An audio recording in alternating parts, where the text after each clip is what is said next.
to God. 94.9 Zeta, that is Marilyn Manson, Dope Hat. And yeah, we got a bunch of them right here in the studio. Bunch of dope hats. They're filming. It's a documentary type, so it's a film crew, and they're doing a documentary on Marilyn Manson. Everyone who's known him, all the bad things we could say about him. But really, who would care if you said anything bad about Marilyn Manson? It's already in his book, really. And most of that, all this film's going to be pretty much R-rated. Oh my God, kill God, kill your mom and dad, kill yourself. It is said that every generation can be defined by its music, and more often than not by the artist who creates the image.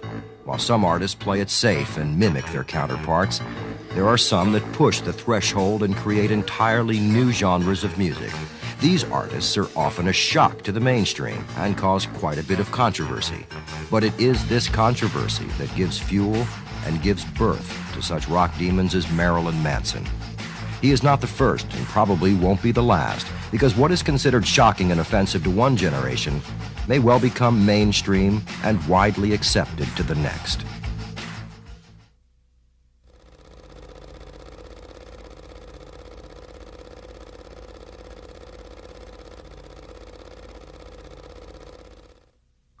In 1987, when a freckle-faced kid named Brian Warner started covering the alternative music scene for a local rag, no one knew then that he would go on to become one of the most revered and most feared celebrities in America.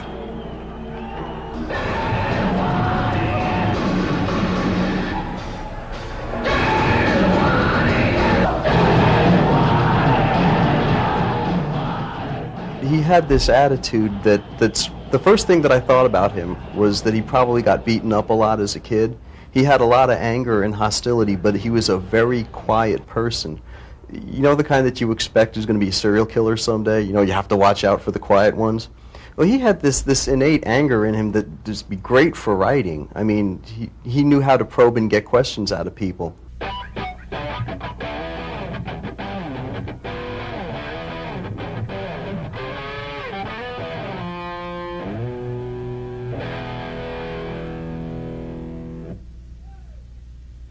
I don't think you guys really want to hear that song. Fuck you. I want to hear next motherfucker gonna get my metal as loud as you can. I remember he interviewed the Thrill Kill Cult back in their evil days. And I remember Brian coming out of the interview basically shaking that he was never met somebody that bizarre and satanic, I guess he called them. He said he had like animal bones and feet, you know, around his neck, and he just totally was shocked by Groovy's whole look and everything. I used to let him pick what bands he would interview, and one of them was the Thrill Kill Cult. I don't remember much about the interview itself, but I remember afterwards he was freaked out by them. Man, they were really spooky people. They were just so weird. Were they devil worshippers or what? And when you view that in context as to what he's doing now, it makes them look like kindergarten people, you know? After interviewing the Thrill Kill Cult, Brian may have been shocked and inspired, but it didn't last long.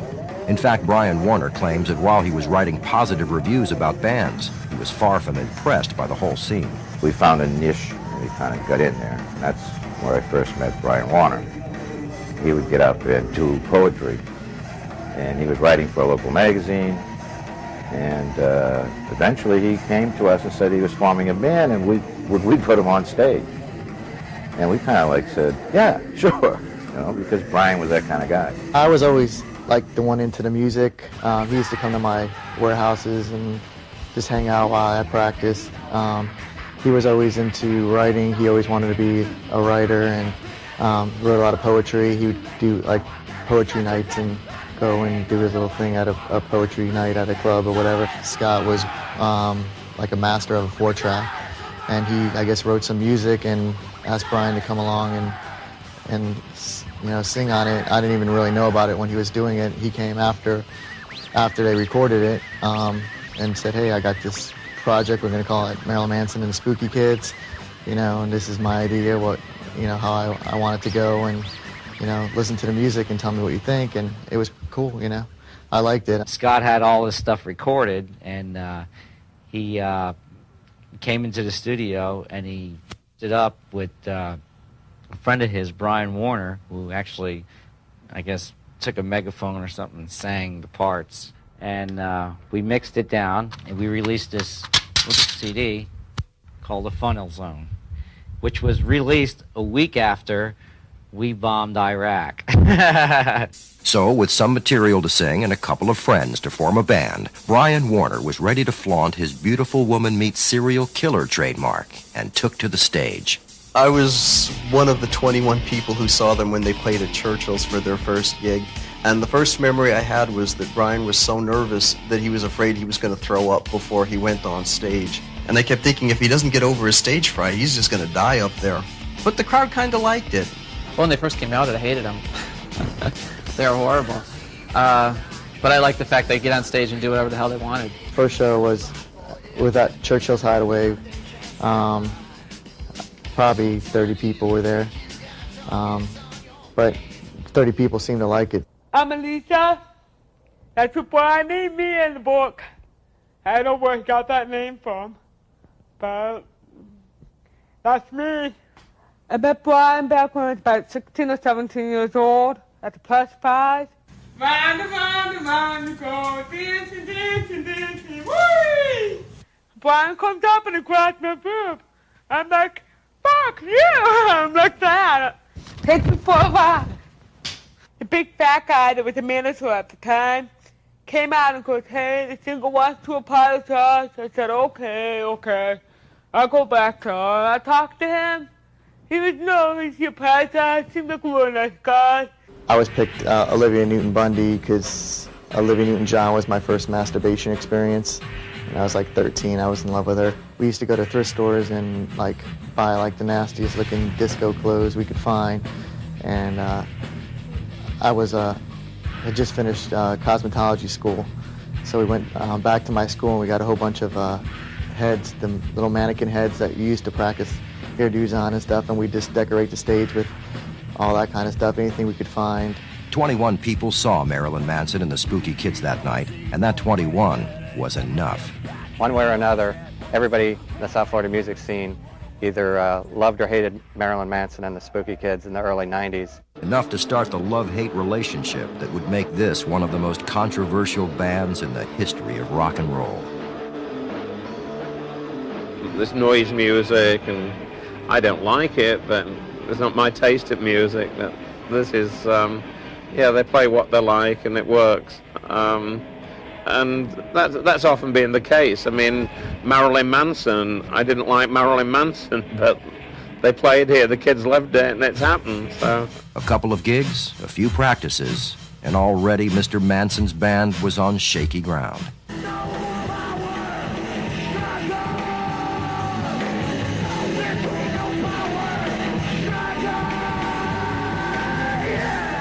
I was doing my own band at the time, Collapsing Lungs, with Perry, who was the original keyboard player in Marilyn Manson, and Zsa Zsa Speck.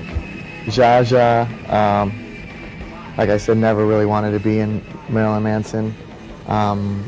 He's totally against anything remotely satanic or not really into the shock thing. He's kind of a low-key, mellow guy. Hello there. Perry? Yes. So when this interview came up, you know, he's got his things going on in his life now. I guess he didn't want to stir up this past. But it was on shaky ground that Brian Warner would spawn Marilyn Manson. So Marilyn, why don't you introduce your kids to us? All right, I'm Marilyn Manson. I'm on vocals. Hey, I'm Gidget Gine, bass playing, body piercing, and skin peeling. I'm Daisy Berkowitz, guitar. Hi, I'm Donoway Gacy, and I'm into keyboards, and I really like little boys, too. I even saw them. They didn't even have a live drummer at the time. In place of the live drums was a playpen, and there was some chick in there. They were feeding her raw eggs, like in the movie Pink Flamingos. It was pretty cool. They just never had a drummer, and at the time, the whole being a band thing was, I mean, Ministry just came out, 9 Inch Nails just came out, so people were gradually dealing with bands that didn't have a drummer. But Brian knew he had to get a drummer eventually. It just added. So I remember they had talked about getting a drummer, and it wasn't soon after that that they got one. And it made a dramatic difference. I remember the first time I saw them with the drummer, and it was really cool. I mean, it was just a lot more energy. And I was kind of worried that it would really change the sound a lot.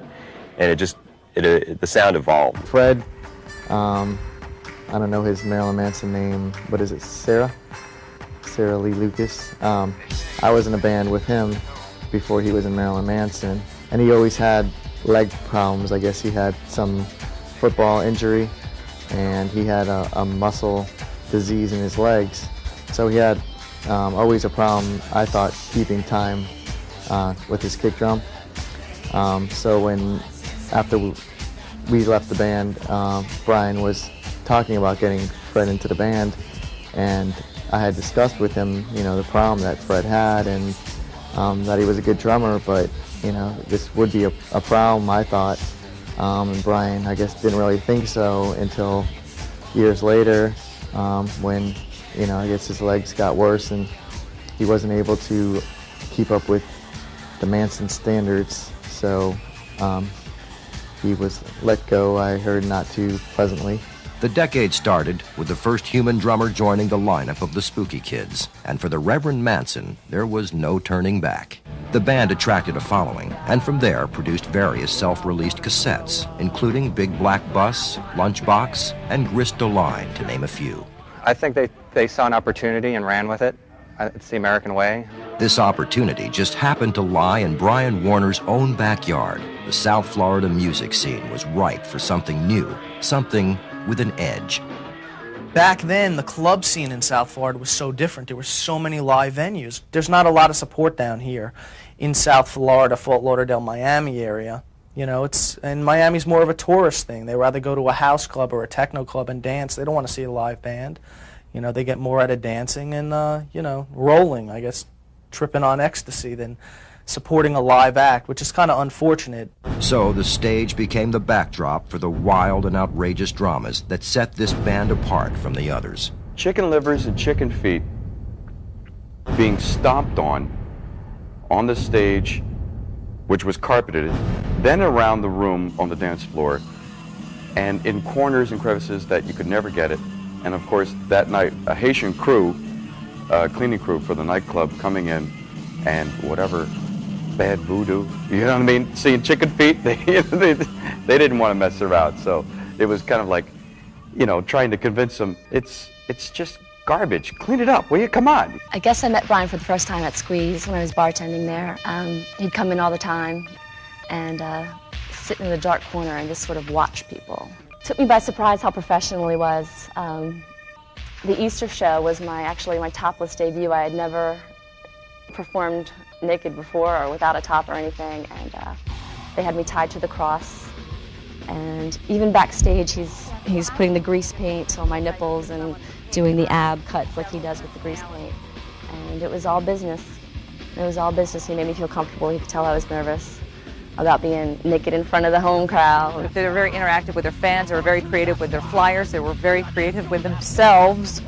I know of one show I wasn't there for, but I heard it was some sort of New Year's show where instead of, say, the champagne toast or the ball drop, they had a piñata filled with chicken guts that they released upon the crowd. At times he would he would go to a butcher shop and get like hearts and gizzards and things, throw them out in the crowd, and people didn't know what they were. They thought that they were some kind of party favor or something, until it hit them in the face, or they actually grabbed it and they found out that it was blood and gore.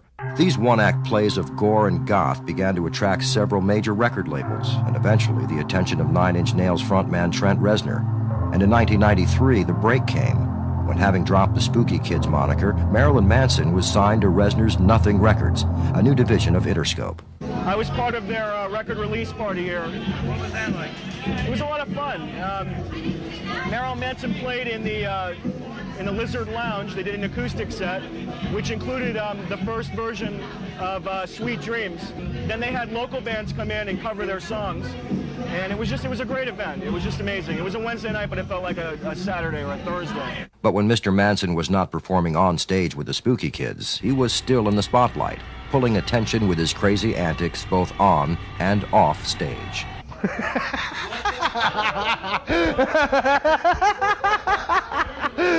A couple of years ago at the Ambassador Club, the Impotent Sea Snake show, Brian was in the crowd. He tried to get into the act on the show, and he ended up on the stage, which they invite people on the stage. It's a known thing.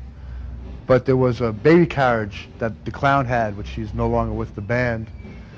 Brian ended up in the carriage with his ass up in the air, and they got him in the show. They pulled his pants down. They shoved 2 fingers up his ass, and he went screaming and running out of the club like a little faggot with his pants around his ankles. And that's the infamous Ambassador Club story. It was fun, though. He'd come by and he'd be there for like an hour, 2 hours during the show, and just answering the phones. He'd like get off on answering the phone. He'd play like this character, this really warped janitor, and just he liked to fuck with people. I was walking down the street in South Beach where I lived at the time. I saw Brian. Bastard! He goes, "Why come in the studio recording portraits? Got a new album. Wanna hang out?" They come up with this idea from out of the middle of nowhere. They come in and they bring these bags of meat. And they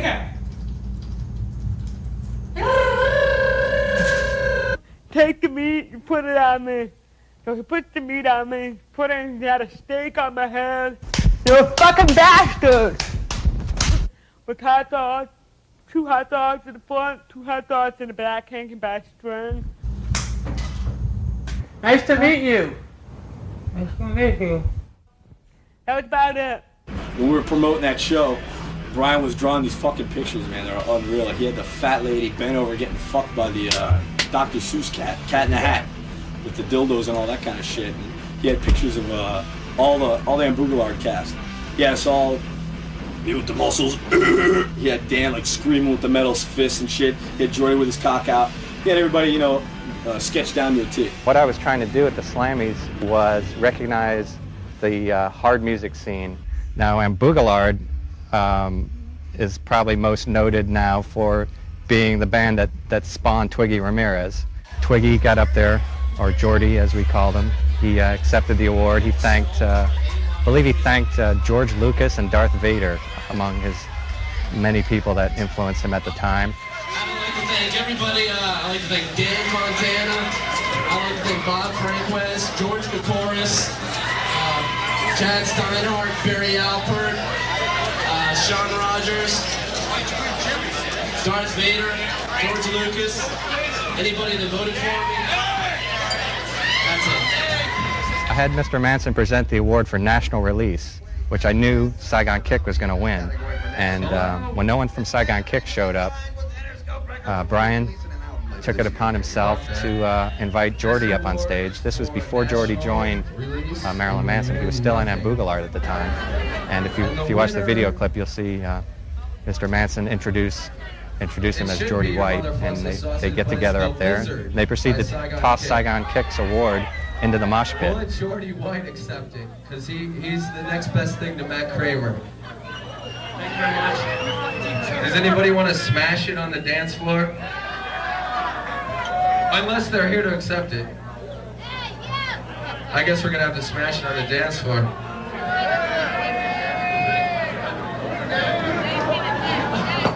Oh, you hit a girl. Are you all right? I didn't mean to hit you. Love is on the way. From the clubs to the Slammies, Manson was everywhere that music was. And it was during this first year as a signed band that Brian Warner finally recruited the one band member he thought was a perfect fit for the Manson motif. I remember Jordy used to be this little metal kid, almost looked like a troll. He used to just kind of wander a hallway like in his AC/DC shirts or whatever and trench coat. Always looked dirty. Man, Jordy loved to whip his penis out and just show it to people because he was so proud of it. I mean, it was not that, you know, there's anything wrong with it. I'm not that way, but it was pretty impressive. He would like be standing in the hall of the hotel, you know, and just like pull it out and just like whip it around like it was a piece of rope. It was nuts. I remember Jordy was in a band called the Ethiopians. I don't believe I ever saw him. They had a little buzz about him, and then he went and joined Ambugalard, which was the death metal band of South Florida. Really nothing like Marilyn Manson is now. They had the hair thing down. They could do the swing. I don't know if Jordy still swings. Marilyn Manson had emerged, and in a very big way, the band had everything it needed, including an image that would soon propel him to superstardom.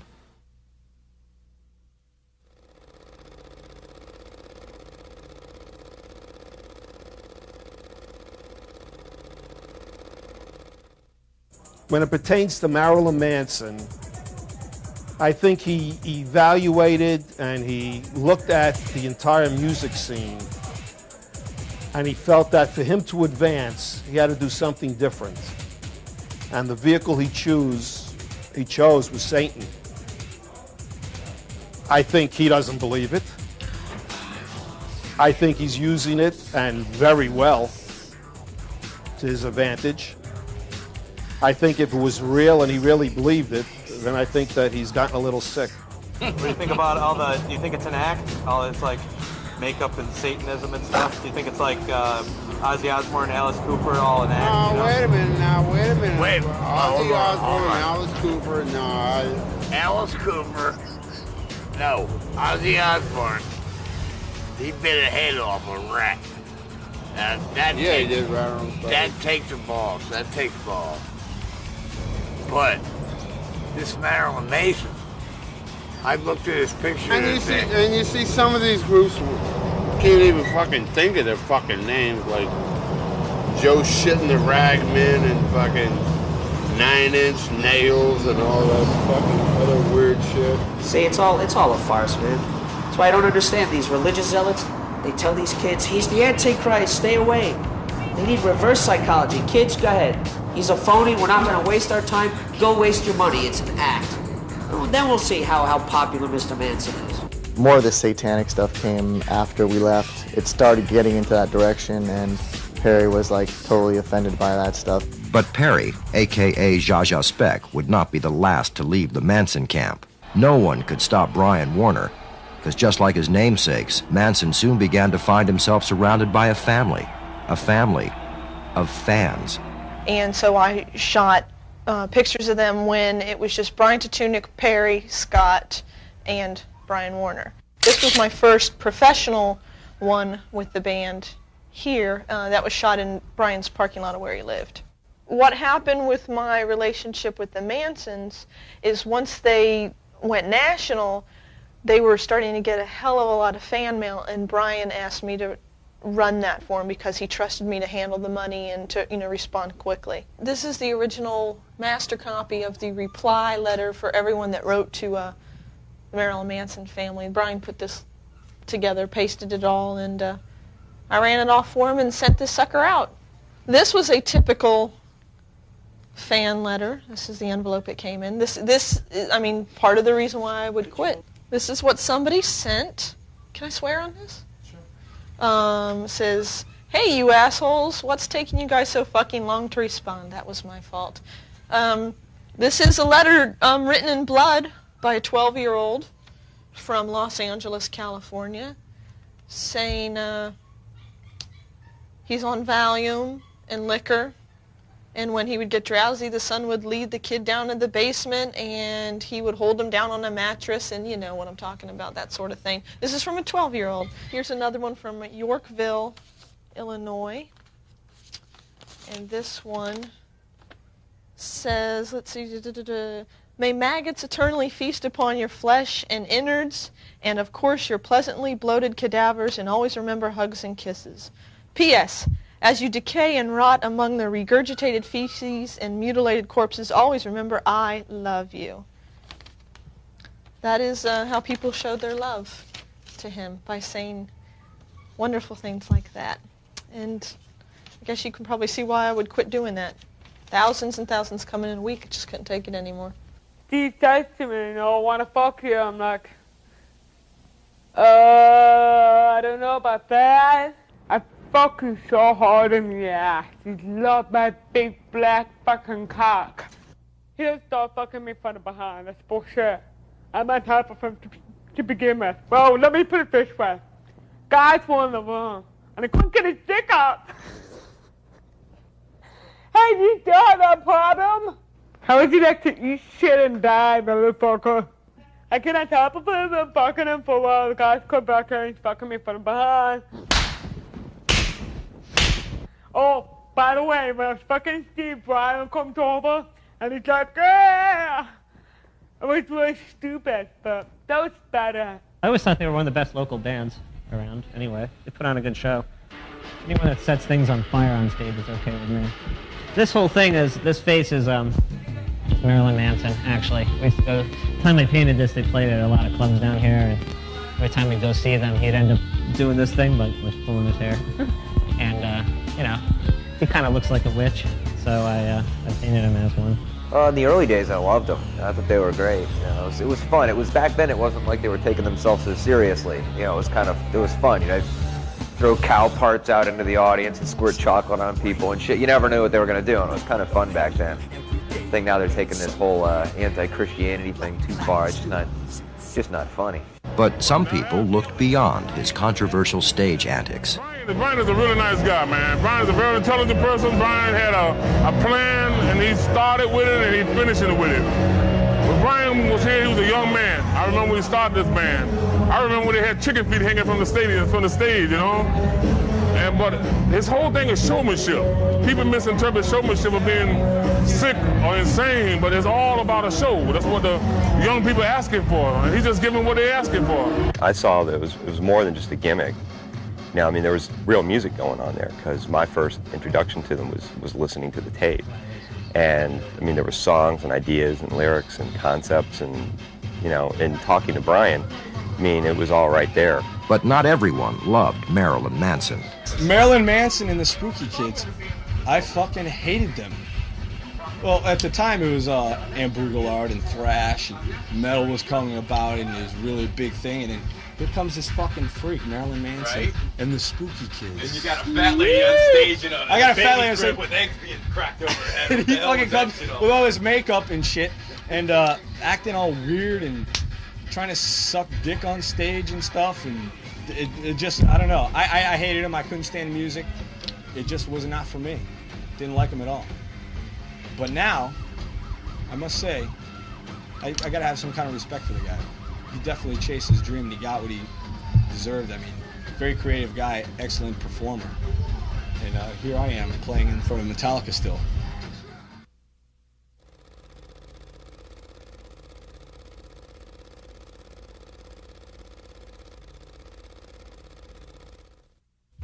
Jordy, stop pulling your penis out at the show. I can't deal with the police anymore. I can't be disturbed while I'm sleeping during the show, in the performance.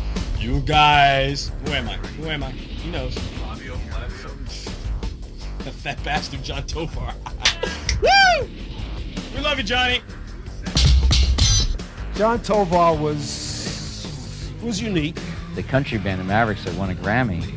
They first show was played here at Churchill's. In fact, that show there was when Scott came up to me and goes, "Hey, I got a great idea, Marilyn Manson and the Spooky Kids." So it's pretty amazing, and both Marilyn Manson and the Spooky Kids and the Mavericks had the same manager, John Tovar.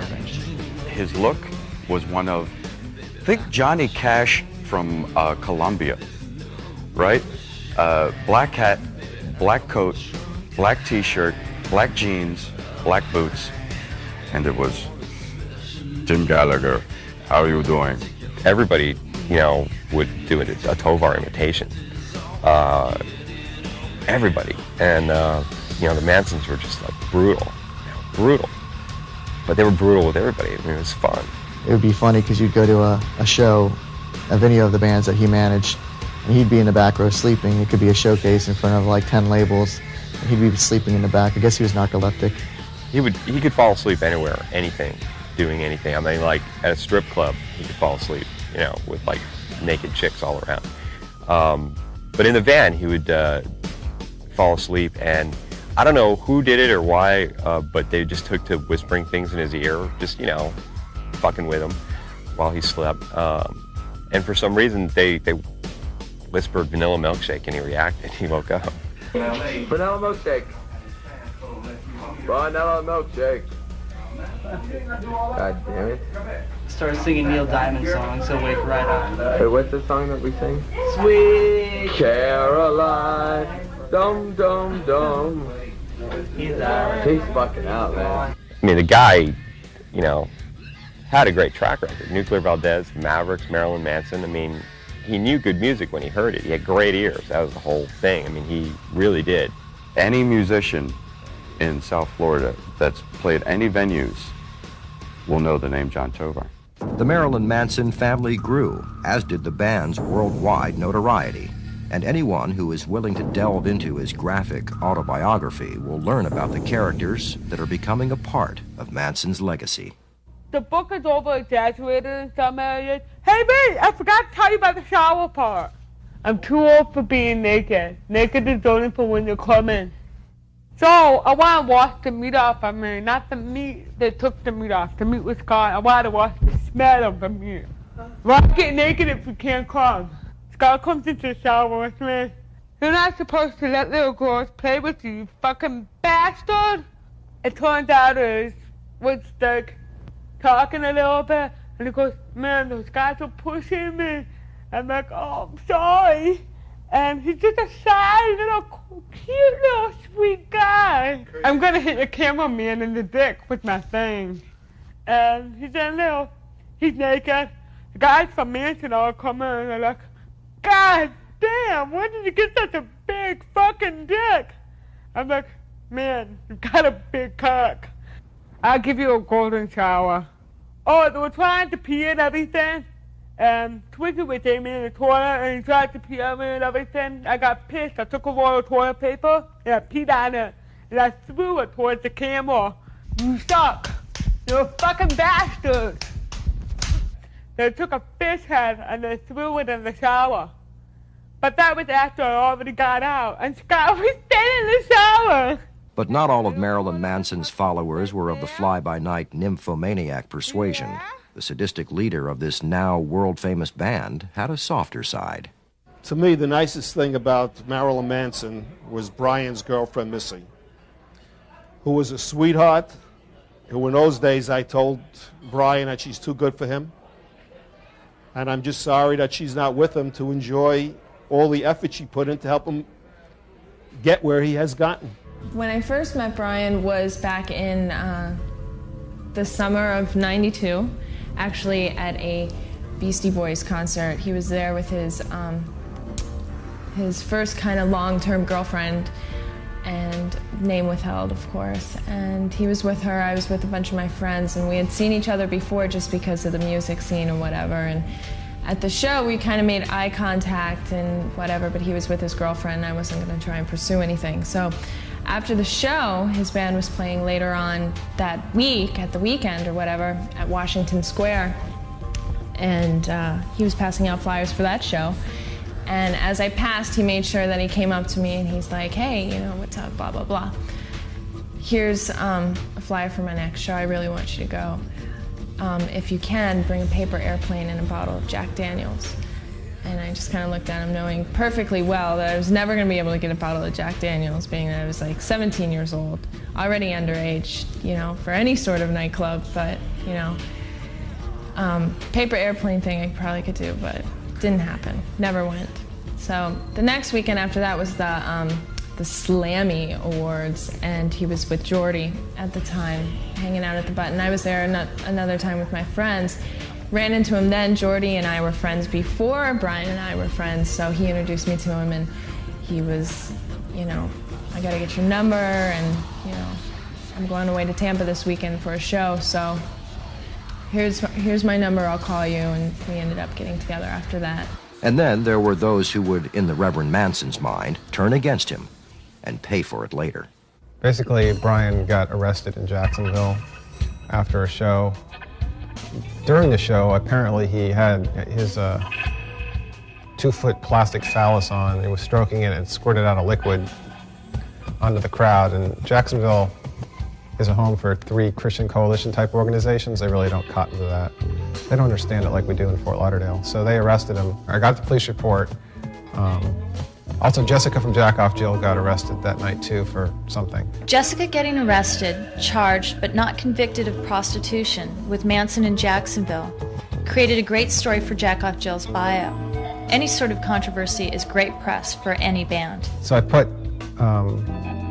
Brian's name in the paper along with Jessica's name because anytime someone gets arrested, that's what you do. I still can't believe that Brian Hugh Warner got so bent out of shape because I printed his name in the paper. It doesn't seem to be a big deal now. I mean, his name's in the paper all the time, but at the time, I guess he was still living with his parents in Boca, and he didn't want his name in the paper. In the paper, we called him what he wanted, which was Mr. Manson. But when you get arrested, you go by the name on the police report. So if you're arrested in a porn shop and your name's Paul Rubens, that's what goes in the police report, not Pee Wee Herman. But he thought he was special. He thought he should have a special exception. So he not only doesn't call to talk about it, he actually has Jessica from Jack Off Jill call and say, Mr. Manson's very mad at you. One moment for Mr. Manson, and then he gets on the phone, and basically with this attitude like I'm supposed to suck his butt, like I guess all the other local writers did. Koretsky was just a fire starter, just because Koretsky did anything he could just to push Brian's buttons, just because he wanted Brian to call him or whatever. So he called me up and said not to use his name again or there would be consequences. And I said, like what? And he said that I would have to look over my shoulder and worry about my physical well-being, although I don't remember the exact words. I said, are you really going to do something? And he said, no, not me, my fans. I think Brian called him up and left him some sort of death threat. He just repeated, look, I said don't use my name. And I guess at that point, I think about it, I probably even laughed. I didn't mean to be disrespectful to a guy that wears dresses, but he basically went off and said a whole bunch of other stupid things that I later put in a column, which really made him mad. And apparently Laura Werder, who was running his fan club at the time, said he was throwing stuff against the wall and cursing my name, which sort of made me happy. Manson once described his girlfriend as the only person left that he was capable of feeling any love for, and through a rocky 6-year relationship, Missy became the closest person to Brian Hugh Warner. A major part of his personal and professional life, Missy knew what made Manson tick better than anyone else.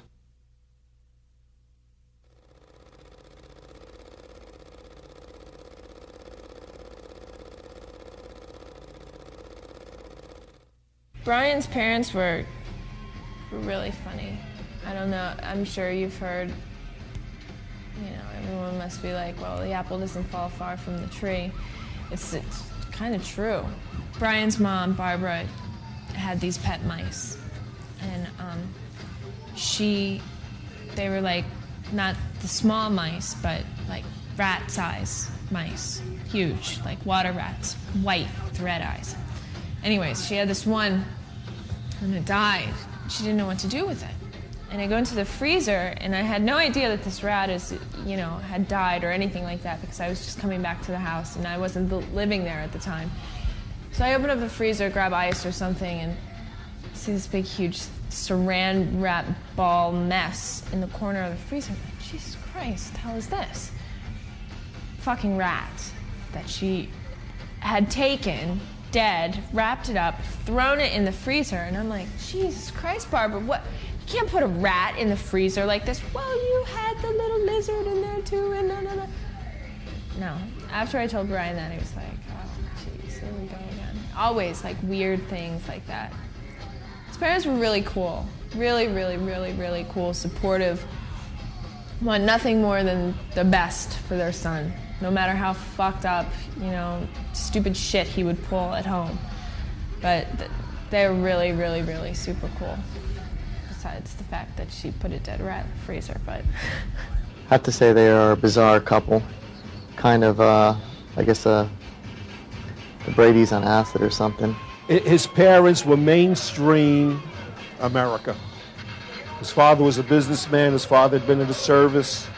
And all his father and his mother wanted to do was help advance him to reach his goal. They've always been, like, kooky. His mom, recently, I was over at his parents' house, His mom has like a collection of rats. She wanted to give me one. She tucks him in, or 2 of them she has to tuck in. 2 of them can't sleep unless she tucks him in to bed. Ah, Papa Manson, any influence on Mr. Manson? I would say yes. Hugh always had a thing for like the younger girls at Brian's show. Not that he would do anything, but just he was always the guy that told the dirty jokes. Like when we were back in Marilyn Manson days, like I'd go and hang out over at his house, and it'd be like we'd have like a couple girls in the room and people that his parents didn't even know. And his dad would come in the room in his underwear and just start talking to us, scratching himself. He was always telling dirty stuff and always trying to make everyone laugh and show off and try and be weirder than his son, but I don't know. He's cool. But the Reverend Manson had hard shoes to fill, even for good old Dad. For now, Mr. Manson was about to face his biggest adversary, mainstream America. There were these really, really, really scary times, I remember. Brian's in this Mormon, town where, it's all about God. And in the middle of the show, he was told not to rip up the Bible like he did every other show out there. He said, listen, not this show. Don't do it. If you do it, you're going to be fined. They're going to, throw you in jail. Who knows what's going to happen? Well, of course, you should have never said that to him. He was ripping up pages of the Bible. From then on, it was just chaos. After that, every show there was a problem, especially like in the Bible Belt. Death threats, bomb threats. People, I remember he would call me before a show and he's like, well, we got 2 bomb threats today and a death threat. And I'm just like, Jesus, I'm gonna get a phone call after the show and be like, there was no show because your boyfriend was assassinated outside, and the people, that's when they were picketing up and down. They were trying to boycott the shows. And the holy rollers are praying for, his life and this and that, and God save him and save all the kids that are listening to this crazy music. Now, with the controversy brewing, Marilyn Manson had come into his own. But what of Brian Warner? What was he like off the stage? His autobiography chronicles some of the famed Manson escapades in great detail. But we were able to obtain rare home video footage which profiles Mr. Manson in a slightly different light than his carefully devised media persona. In this home video, we see Brian Warner and his clan up to their usual antics. 2 girls from Orlando were nice enough to let the band stay at their house, and when the girls went to get the Mansons some food, well, I bet they never thought this would happen. All right, somebody go to town with those underwear right over there. Here, buddy. Let's check out the crust. Who's gonna smell let's find the crispy spot. Oh my God. Oh wait, let me back up and focus on that. Is it brown? Yeah, it's brown. It's totally brown, man. Look at that. Oh, that is incredible. What is that? That's another crispy spot. Get the light on this side. Get the light. Oh, wait. It's got dirty crotches. Oh, this one's clean. Perfect. Do something to it, though. Rub it on your balls or something.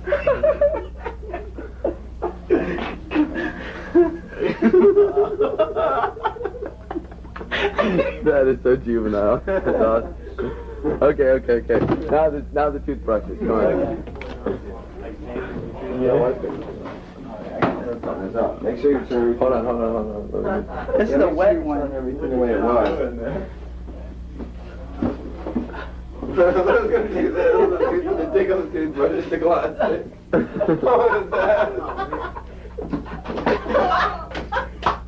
He put it up his butt. That's for goddamn sure. Who turned out the light? Did you put it up your butt or did you just rub it on your hand? Bristles and all. Here, we see Pogo trying to get high from liquid paper. Remember, this is before they sold millions of records. Oh, whiteout. You gonna? Is that whiteout? Yeah, that's the good stuff. Oh, do not inhale. Intentional misuse. This is the good stuff. That'll work just as good, man. You did it? You did some? No, I didn't. Go ahead and try it. Yeah, good. Get a load of that fever.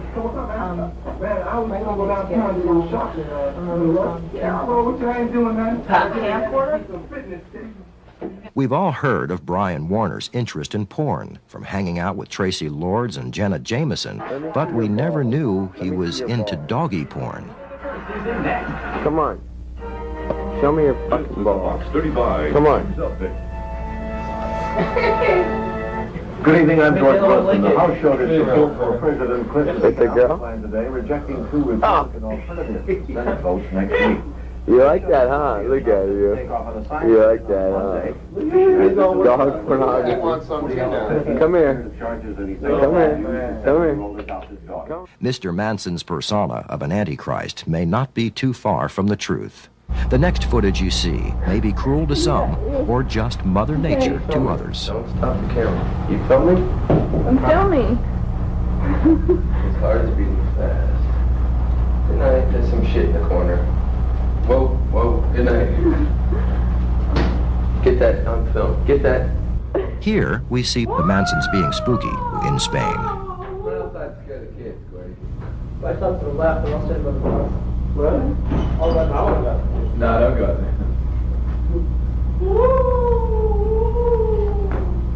there. Big eyes.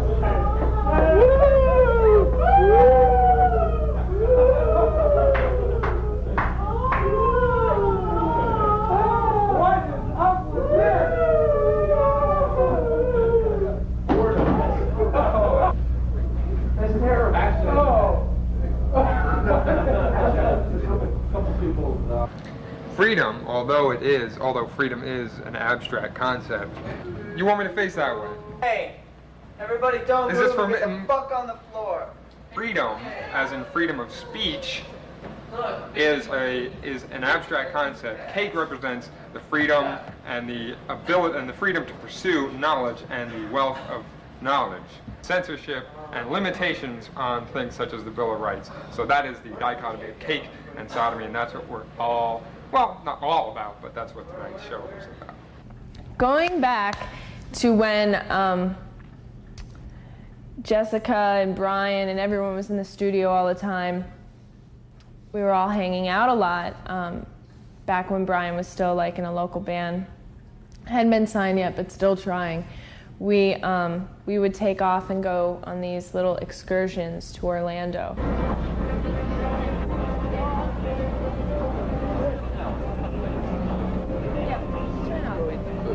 You can videotape the pale hot. Videotape that.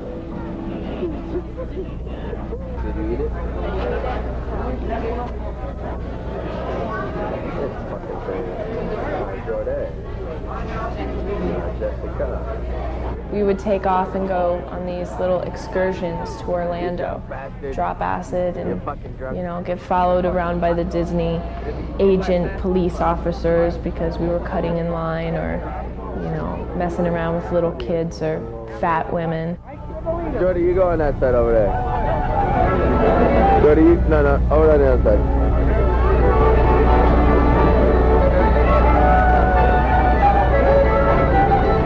Vanilla milkshake. Ah, there he is. Now pull out your dick, Jordy. Pull out your dick.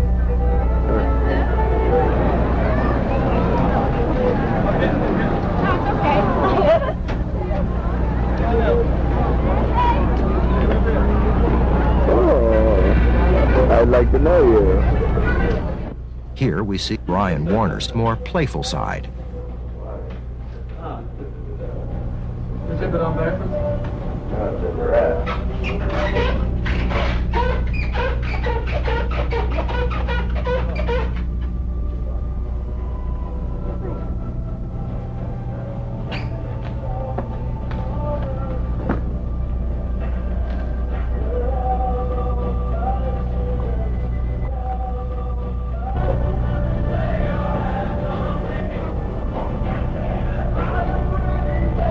Show me your balls on TV. No, because you'll show it to your parents. No, I won't, I promise. Just No, let me you see. show it to your parents all the time.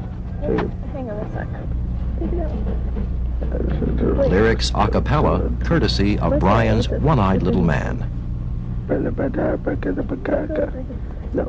No dirty movies. You gotta show it to your mom.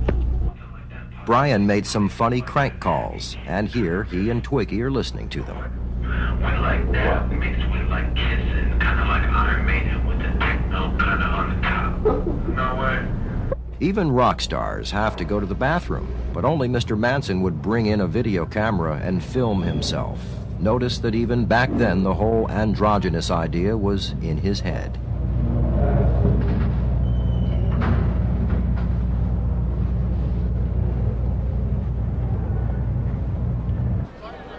Brian sees his namesake but thinks she's really a man, baby. Mr. Manson paying homage to a famous demonic statue in Spain. Say hi. Look at me. I'm in front of the devil. Say hi. Hello. Say hi, Sean Bevan. Hello, Sean Bevan. Stay tight. But if anyone truly knows Brian, it's the woman formerly behind the man. Missy is probably the one person who could set the record straight on just about any of the Manson rumors.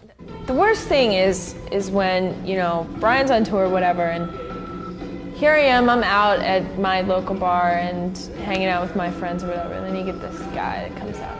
Hey, you're that girl that goes out with Marilyn Manson. Yeah, whatever. You know, who are you? What do you want? I heard that he got his bottom 2 ribs removed so he could lean down and suck his own dick. Did he do that? Did he really do that? Jesus Christ. What do you think? Well, I don't know. It was those type of rumors. Oh, and then he was the kid that was on The Wonder Years. Paul. There's a little bit of an age difference with these people. Do they not know that? Things like that just would drive me crazy. It's like, how can you be so stupid?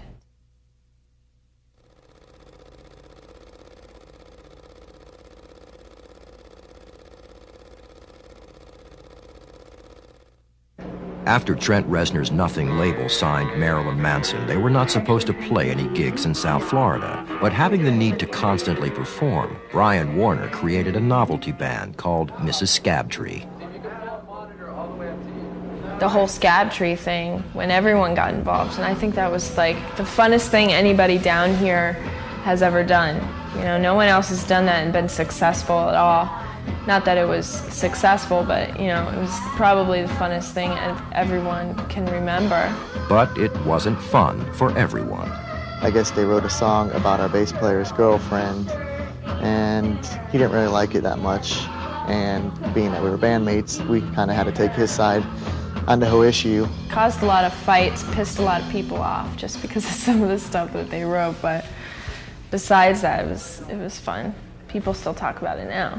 Where's the fucking singers? Come here. Fuck right. Jessica. Hello.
In practice one day, and it was a big stir up. What's going on? We're gonna kill Marilyn Manson. We're gonna fuck him up. And I'm like, what the fuck's going on? So they told me the story, and every time we went out, I'd see Brian Warner out, and he'd dodge me and hide, and be like, his girlfriend would be driving the car by the warehouse, and he'd be like reclined in the seat and be like, holy shit, this big motherfucker's gonna kill me, you know. But I didn't go fuck. I thought it was kind of funny. It almost got me in really, really big trouble because Brian wrote this stupid song about this one girl, name withheld, of course, about some STD, you could call it. And after the whole thing, they ended up playing the show out and knowing damn well that this girl was going to be out there in the audience watching, listening.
they just continued on with it, used her name in the middle of the song, the whole thing. So, of course, the girl's totally livid afterwards. After the whole show, comes up to Brian and Jordy where we're standing at the bar, and I'm standing there, Jessica's standing there, comes up, fuck you, can't believe you went through da-da-da-da-da. Spits in his face and throws a drink on Jordy. And I'm like, the loyal girlfriend, I'm like, oh, what just happened, you know? So then she flies off into the bathroom, and of course I go after her. Got her pinned up against the wall, this poor girl. Jessica's just like, oh my God, Jesus Christ, what are you doing? You're gonna kill this girl. So then finally everything stopped, and it was just, after that it was like the talk of the town that I almost killed this chick. But it was kind of funny when you think about it. If you go back then, it was good, it was fun. But it pissed a lot of people off. He didn't write nice things about people at all. With the press hounding him and preachers denouncing him, Manson was enjoying more publicity than any other celebrity of the time. The more outrageous the stunt, the bigger the story. He had a solid image, and many were trying to cash in on that image. Jack Off Jill wants their music to stand alone. Even though image may be important, at the end of the day, the kids love music.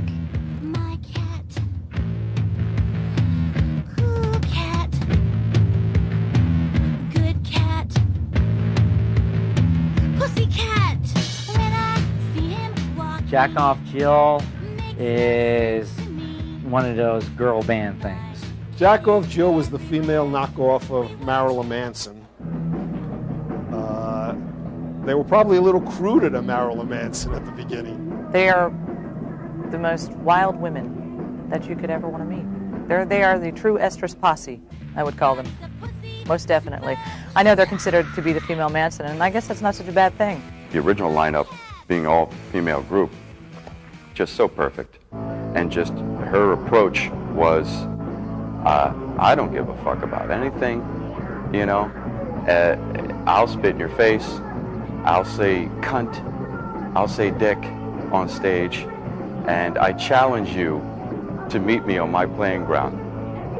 You know, it was just perfect. When Jessica started Jack Off Jill, actually it was really funny because Brian was the one that thought of the name. And I can remember we were all sitting around over at her old drummer's house. Her name was Tenny. And she was thinking of a name, and they're coming up with this and they're coming up with that, and nothing's really working. And Brian's like, well, how about Jack Off Jill? She's like, yeah, that's it. Well, you said the people from Jack Off Jill wouldn't do this interview or whatever. Jessica, I guess. Doesn't surprise me. Remember the interview? No. Excuse me. Could you please? Hey, he wants to interview me in here. Okay, can you just give us a few minutes? Yeah, thank you. Bye-bye. Thank you. Bye-bye. Fucking cunt. Like, fuck off. When Jack Off Jill first came to LA, they came to stay with me at my single apartment. So there was the four of them and me stuck in this 2-room apartment, and it was magic. Oh, I'll tell you about the show at Al's Bar. There was me and 2 of my friends, and it was one of my favorite shows I've ever seen. And at the end of it, when Jessica was covered in blood and candy and goo and whatnot, I was entranced. I was sold right there, just like most of Jack Off Jill's fans are at the end of the show. Jack Off Jill videos on every TV, 24 hours a day. Jack Off Jill all the time, coast to coast, 24 hours a day.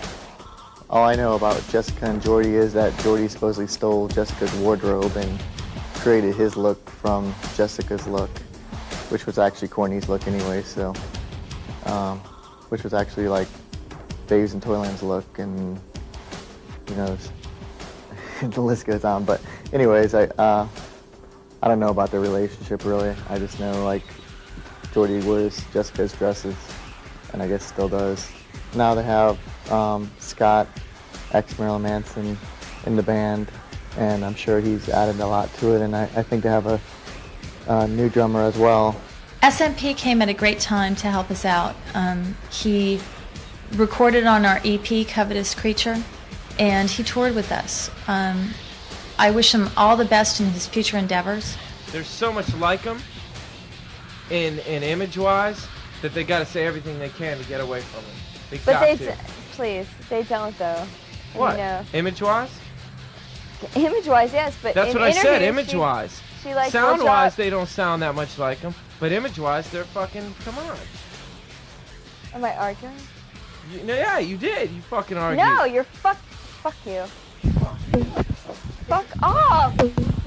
But while other bands and loyal fans all but worshipped the Reverend Manson, the road to stardom wasn't paved. And on the inside, it was a rocky ride from the start. The members of the band that called themselves Marilyn Manson kept changing, and friendship was the price Brian Warner paid each time he decided that someone was on the outs. I guess he met Brad. Brian used to be a fan of Saigon Kick, and we'd go to all the shows and stuff, and Brad used to be a Saigon Kick heckler and stand in the front row and just totally rag them out that they would have to jump off stage and actually have a fight, you know, like get physical with them. So we were out front and south one night, I remember, and Brad was out in the parking lot. He just got chased out of the club by Saigon Kick because he heckled them so bad they had to stop playing. And I guess Brian tried to go over there and fight him. I don't know if they were in fighting or what, but they weren't friends, so I don't know how the whole him playing bass came about, but I know at first they hated each other. What was his name? Gidget? Brad. No, what was his name in Manson? Gidget Gain? Gidget Gain or something. Well, I replaced him in a band, but it was probably best for him because when he met Brian kind of saw Brad. He saw the image of what he wanted to represent. It was in Brad. I mean, Brad was the image of that band. Brian had the good vision, and then he got Scott, who could play quirky stuff. Scott was hopeless though. Well, Brad was the band. Yeah, but Scott is a good player, but image-wise, he was hopeless. Brad was the guy. He was the man. Definitely. All right, well, that's coming from a girl who had a crush on the guy at the time. All the girls had a crush on fucking But Brad I mean, at they that all time. come. And they had this long-haired fucking freak transvestite bass player that all the girls used to love. He was like a cross between like the Spice Girls and fucking Winger. And as soon as he started shooting up heroin, he's like the only one in the band, I think, that did all these drugs. They gave him the boot. Goodbye, you're gone. Brad was definitely, I think, had the Marilyn Manson image, which Marilyn Manson was trying to show, like do drugs and be a rock and roll star and all that, and that was Brad entirely. They got rid of Brad because he did drugs, but then they ended up like being the band that not the band, but they're like, you know, they totally like drugs are cool. I remember when Brad was on his way out of the band, he got to record on Portrait, the first album, down here, and he was actually out in LA too, but Brian was just like at wit's end with him at that time, just because it was, you know, if he wasn't out trying to score heroin the night before, then, you know, he was looking for it that day in the studio, and these trampy, sleazy women are coming by the studio, and, you know, every day there was something else, and it was like killing Brian because Brad was like his best friend. Brad was completely like his best friend, and he was the one with the style and with the girls, and he was, you know, Mr. Casanova, and, you know, he was great. Brian loved him. They spent a lot of time together, but then Brad was just going down, down, down. You could tell, and, you know, if he wasn't falling off the stage because he was so high, you know, in the middle of a show, then it was something else, or he wasn't showing up to practice, or whatever. I remember seeing the last show they did with Brad, and I knew it was going to be the last show they did with Brad. I think it was at the +5. He was just really messed up. It was really sad, and I mean, I felt bad because, I mean, here he is. He's part of this band that are gonna make it, and he just couldn't get his act together, and. So it's like, kind of on the one hand, I thought, well, it's really cool that the band is, you know, intolerant of drug abuse. You know, I don't think they're intolerant of drug use, but drug abuse certainly. And I know Brian was always really concerned about Missy and the friends that she would hang out with. You know, a lot of heroin use going on in the clubs. And but then you hear stories about them themselves, and so I don't know what the real story is. You know, well, You know, are they hypocrites, or did they fall off the wagon themselves, or, you know, dabble a little bit, or, you know, you don't know what to really believe. One time Brian needed a ride to go to see Brad. Brad was actually in rehab, and Brian was just like, you know, I don't think I can tell him that he's not going to be in the band now. At this place, you know, a kid will just die. So we went to go see him, and what happened was Brian came back and he was just like in tears. He was like, I couldn't do it. And he's like, you know, I'm losing my best friend, I'm losing a band member. He's like, this sucks. And he just came back and he was just like bawling, and it was horrible. But, you know, shortly after that they had like an intervention with him that never helped, and then after that he was out of the band, but he still, you know, recorded on Portrait. He never toured with them or anything, but that was that. Some of the decisions Manson made in the early days are coming back to haunt him in the form of lawsuits, ex-band members who want some credit for Marilyn Manson's success. You see Brian, he's on TV every 13 seconds, and Scott helped him get to that point. I mean, he played on the first 3 albums and everything, and you know, the guy, you know, he has to drive like a beat-up car and stuff. I think he deserves at least, you know, at least something, at least what he's owed. And I think it's terrible that he has to go to court to get what he's owed. Scott in New Orleans was pretty much the butt of everyone's jokes, sadly enough. But Scott is just, from my point of view, Scott's a really hard person to work with. I think he's stubborn. He, when he has his mindset in one way, that's it. You know, Scott's going to do it that way, and he's not going to listen to anybody else. He doesn't want to bend. And if he has to bend, then it sucks. Must suck if he has to bend. So Scott was just hard to work with, and then once again, Brian had it in for you, and you started doing stupid shit, then fuck you. One time in the studio, they took a plate full of all of Scott's picks, and they were all, you know, signed Doozy Berkowitz. And they threw them all in the microwave, set the microwave like on 10 minutes.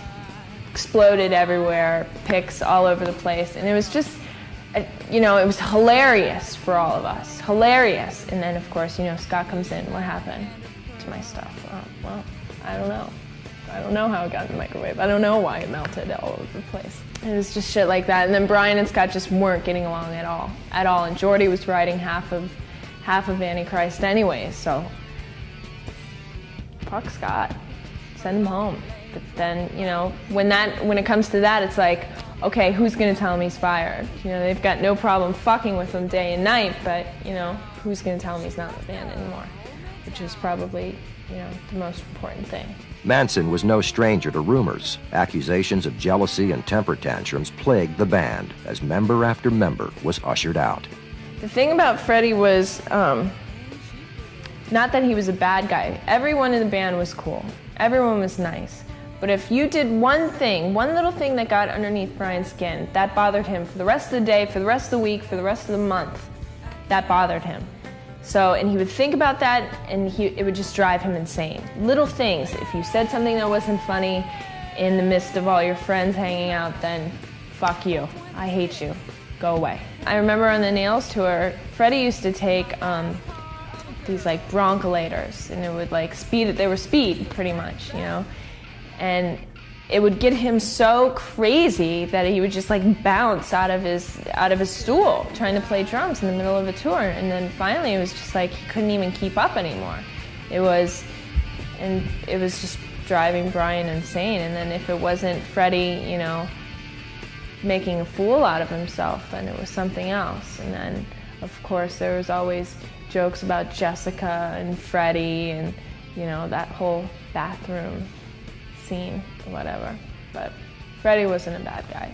Marilyn Manson, I guess, had this tour manager named Frankie. He used to be a bouncer. I guess he was a bouncer there, a head of security or something at a club we used to play at called Plus 5 Lounge. And he looked like Vince Neil without any sleep. Frankie was, I don't think he was ever a tour manager, and his first tour that he goes on is the band's first tour that they go on, which was just sheer chaos.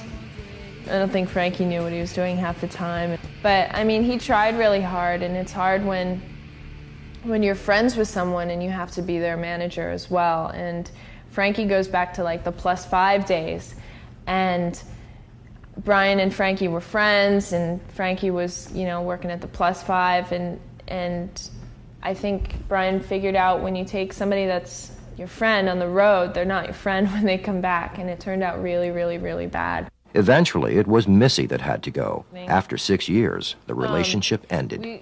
The last trip we went on was to Europe, and everything was good out there, but yet I knew everything wasn't as good as it was. Not that it was like perfect because he was gone all the time or whatever, but coming back from Europe and being out in Europe, it was kind of like, you know, the signs were showing up here and there, and I was just like, well, you know, I should probably start pulling away from this because I know it's not going to go much further.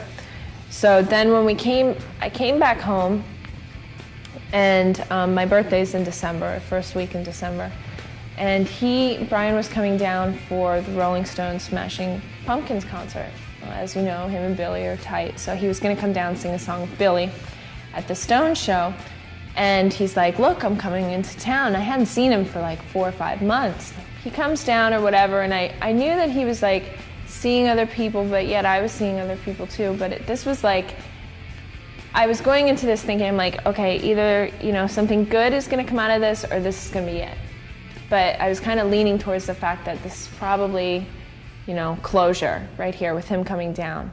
But yet I was so excited to see him, and whenever we went to the show, and after the show there was like a big party and a big explosion too between me and Brian, because, you know, both of us were drinking and all these feelings, just, you know, didn't know where to go, and it was just like, it didn't turn out good. But then, you know, I have this mediator, and the mediator happens to be Billy, and he's telling me, you know, you gotta just let it go, you guys love each other, leave it at that, you know, go your separate ways, but, you know, you always have what you had, and that's what you always have, pretty much. And that was probably the best advice. And I knew too that, you know, this was probably it.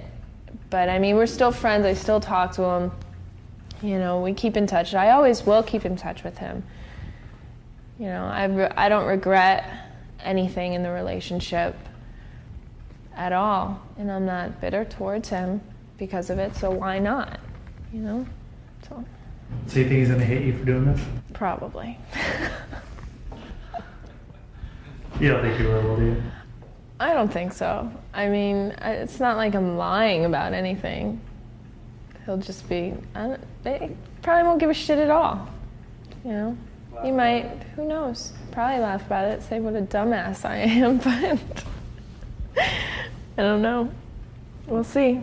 Manson wrote in his famed autobiography that there was no one else in the world who understood and accepted him as unconditionally as Missy did. There was no other girl he would feel that close to. The good, the bad, the rumors, and even more stunning, the truth. Marilyn Manson's rise to celebrity status reads like a fairy tale gone awry, a rags to riches story, with incidences of sexual and mental abuse thrown in along the way. And when it's all said and done, the Reverend Manson denies nothing and blames no one. He just wants to be hated for all the right reasons. I think that Brian Warner, when he brought Marilyn Manson to the scene, did a very positive thing. And I think he's continued to do a positive thing. I just think he's being totally misread. You know, he's making us think. That's what we need. That's what rock and roll's supposed to be. And that's what he is. He's rock and roll today. For everything that Marilyn Manson is, he worked hard to get there. He was the only person in a band in this town at 3 o'clock in the morning at Kinko's Copy Center hand-drawing his own flyers. A lot of the labels I was dealing with always had asked me, did you ever hear of Marilyn Manson? And I was pretty much like, yeah, you know, they asked me about the band and everything else. Nobody liked them. I mean, I must have visited every major label, independent. Everyone passed on Marilyn Manson. And I don't know if it was because of their shock value or, you know, they didn't take it seriously. But now look at them. Every album, they keep getting new members, and he keeps kicking out people and this and that. You know, if they piss him off, I guess he gives them the fucking boot, which is cool. But, you know, he's the one. He's the image of the band. He's the one all little kids look up to and jerk off to and slit their wrists to. You know, when that Rolling Stone magazine came out with Brian on the cover, you know, it's like I knew they were going to make it, but just to see that. Ain't nothing get you richer to get your picture on the cover of the Rolling Stone. Rolling Stone. Brian was always a perfect gentleman. I think Brian is to music what Howard Stern is to the radio. Shock people, and the more you shock them, the more they're going to listen. In his own way, he's a very intelligent person, very creative. I think a lot of what he does is completely put on. He's playing with the people, which is what shock is, to play with people. I believe I'm in his book, and he refers to me as the mafia type from Davy with the gold around his neck. Brian, if you see this, or if you hear, I make one promise to you. Next time I see you, I will put you over my knee and spank you, because I think that's what you need. Hopefully they can survive physically, you know. Physically is the most important thing, because your health is far more than any fame or money. Far more important. Every decade a band like this comes along for their shock value. I think they can have longevity if they change with the times, like David Bowie always did and Madonna always did, you know. But I think they milked their original image for what it was worth. I think they have to move on now to the next thing, bigger and better things, and I think they're going to accomplish that. I could see Brian definitely, who's, you know, the brainchild behind it all. I could see him doing it, because he's definitely a shrewd guy and accomplished everything he set out to do over 10 years ago. By the time this documentary has been released, Mr. Manson will have reinvented himself once again. He has now donned a more Bowie-esque identity and is quickly shedding his Antichrist image towards a kinder, gentler Marilyn Manson. With a new glam look and some breasts, he is definitely becoming more Marilyn than Manson.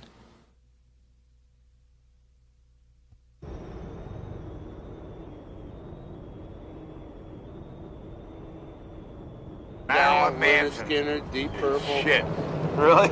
I like all of it. I like the Stones. I like. I'm in the big The Beatles. 106 classic rock and roll. But you don't like Marilyn Manson? No. Why? You a groupie? No, it's just part of the whole music scene.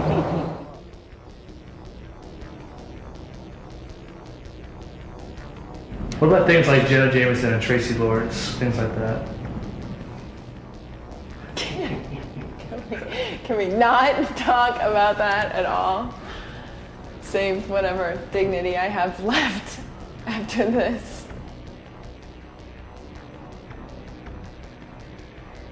How did you meet Brian? When was the first time you met Brian? And you'll say, I first met Brian. I could press fire. Well, say that then. Okay. I met Brian at the press 5. Tell the whole story, how you met him.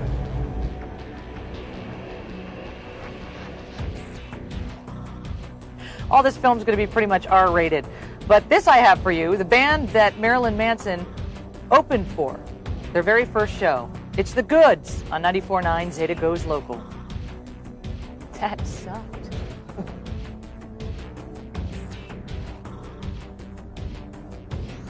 I hate Marilyn fucking Manson and the Spooky Kids.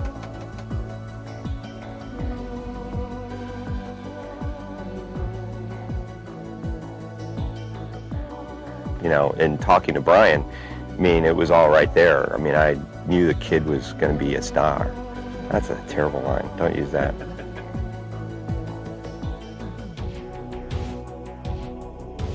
Dan Trev puts in this video. It was a shit-eating video.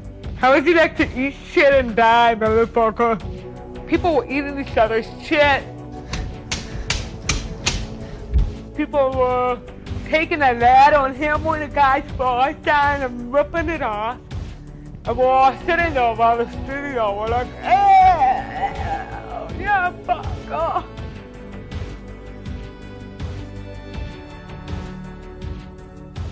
I mean, for a band to get their very first tour ever, to tour with 9 Inch Nails, who at the time was at their peak, you know, and open up for them, you know, I don't even think they knew how good they had it. Brian's book, he kind of rags on a lot of people. A lot of them he uses fake names for whatever reason. I don't know why he uses some real names and some fake names. I guess he just wants to get sued by certain people. I have no idea.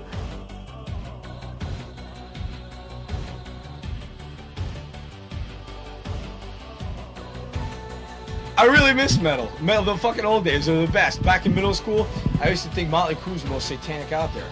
It's the most sickest, demented. You got a pentagram poster on your fucking wall, Motley Crue? Dude, you guys are going to hell and shit. But then I started liking, you know, Motley Crue and stuff, and they were the heavy thing going. I remember we'd go to the Sportatorium, and I'd try and dress up like Nikki Sixx with fucking egg whites in my hair and all this kind of shit, and I had black shoe polish under my eyes and everything. And then I was feeling all tough and bad, yo, I'm Nikki Sixx. And then I'd go there, and there'd be all these high school kids that are bigger than me, and they'd be like, hey, go home! Go back to mommy with that fucking makeup on your eyes and all this shit. And I almost got my ass kicked trying to be like Nikki Sixx. So it was really a real test of my metalhood to go to shows looking metal and everything else. Because when you know you're so into it as a little kid you didn't know. Kind of like these kids today. I mean, oh my God, the way they're dressing now. They're following Manson the way I used to follow Motley Crue, and there's nothing wrong with that. I think that's a beautiful thing. At least they're definitely struck a chord with the young kids today. You could say that.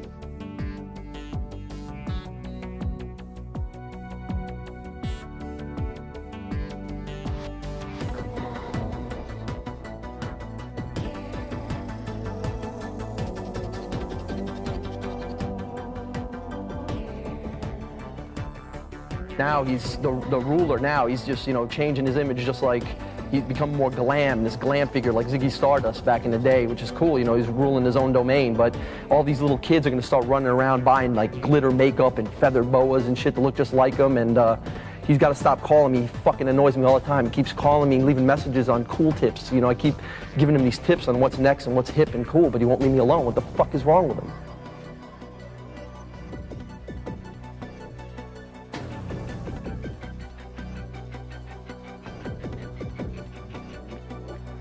He's one of the big things right now. Yeah, I know. I just read it today. What do you think about all that makeup and stuff that he wears, I don't ever razz that because I don't like it. You prick. I mean, everybody's got to do what they have to do. They do. But he's getting way out there, man.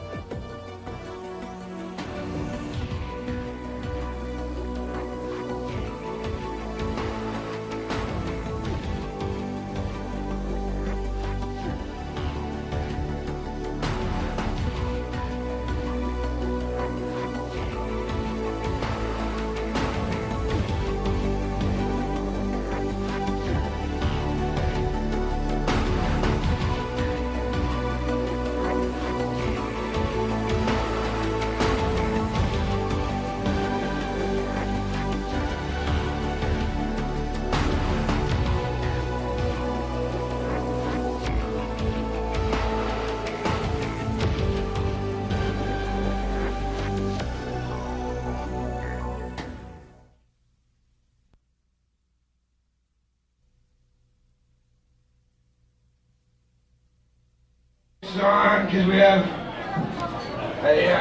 an award. Where's the award? The award's right there. This is for... Hello? All right, this is all right, this is for Missy! One tough little lady, Missy! Missy, real tough little girl. Whatever. There you go, all right. The toughest girl on the Let's hear it from Missy. All right. And this is how it's done.